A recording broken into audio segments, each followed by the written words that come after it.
Keli on kuin morsia.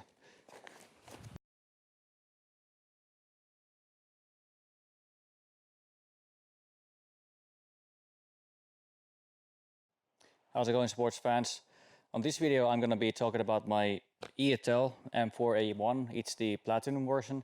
I did a blog post about it about a month ago or 2 months ago, but I still wanted to do a short video about my first impressions so far of this airsoft gun. So let's get started.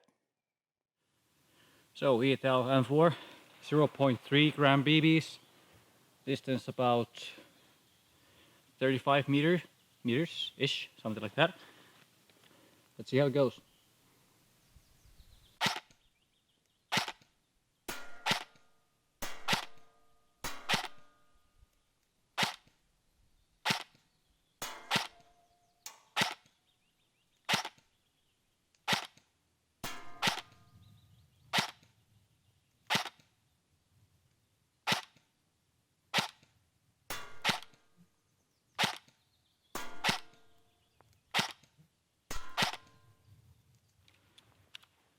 Couple of flyers, the hub goes to the right on some of the BBs, but overall it's not that bad. As I said, I did a blog post about this replica a couple of months ago, but I still wanted to do a short video about it as well. I'll try not to hit the microphone too much here. So, the E&L M4A1 Platinum version. Since this is the Platinum version, it has the steel front end, so the barrel sights and all the way up to the upper receiver where it starts, it's all steel.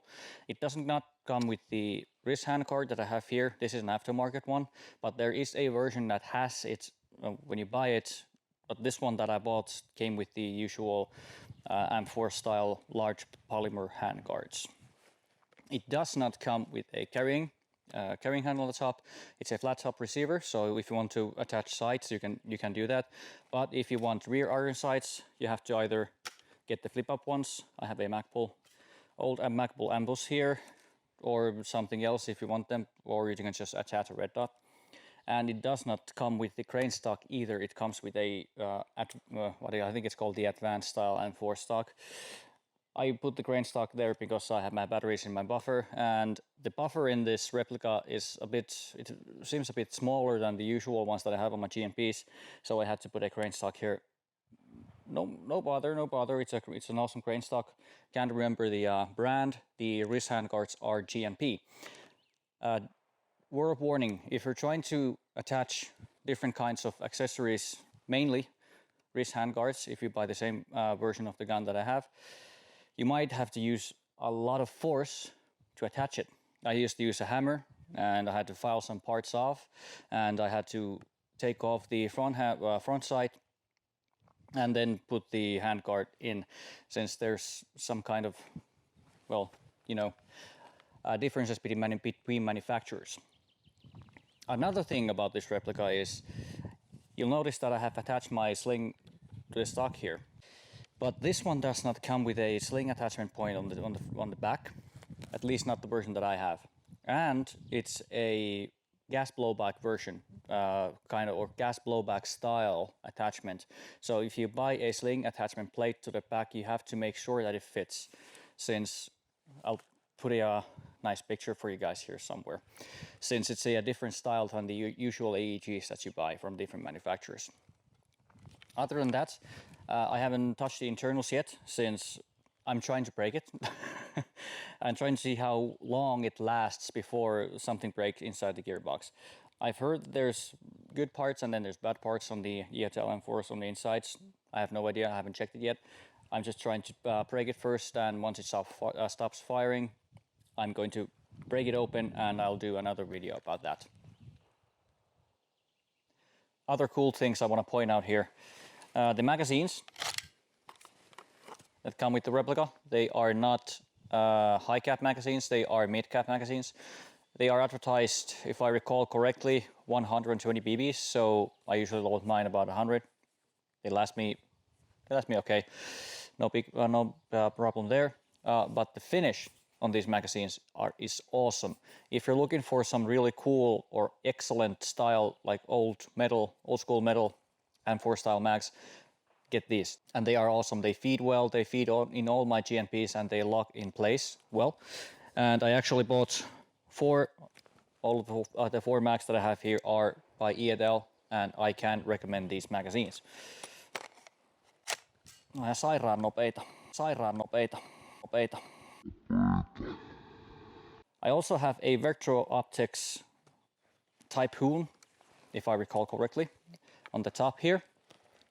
And the reason I have mounted a aimpoint style mount here instead of the originals that come with it is that the originals they sit too low. So I think they're made for carrying handle mounts, so they are a bit higher with those, but in this one they're just way too low for me. This is a bit higher. It's not still as high as I would want it, but it's much better. And the reason that it's mounted backwards, the scope is actually the right way. It's not like in a kind of a SEAL movie. You guys probably know what I'm talking about, where the optic was mounted backwards. The optic is mounted the right way. Hooray for me. But the reason I mounted it like this is that if I mount it on the front here, the scope tube on the front here is actually screwed onto the back end, and it started to unscrew itself. You're like going out there doing all those kind of cool ninja John Wick moves. So I had to attach it on the back so I don't have that problem anymore. So this was just my initial expressions about this replica. I've had it for a couple of months, and so far I love the performance. Out of the box, excellent. It could be better, of course, but to my taste, I'm trying to see how long it lasts as its stock form internally. Externally, I've done quite a bit of modifications to it, but it does look cool, doesn't it?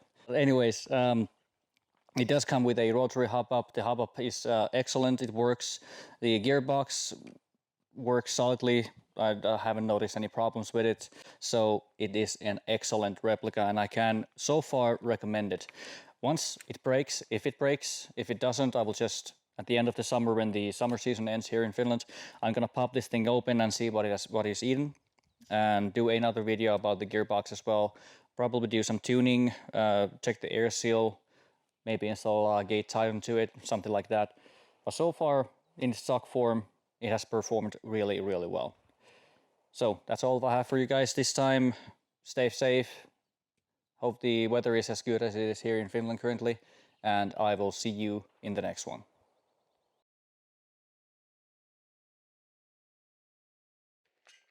And as you know, looking cool is the main thing in airsoft anyway.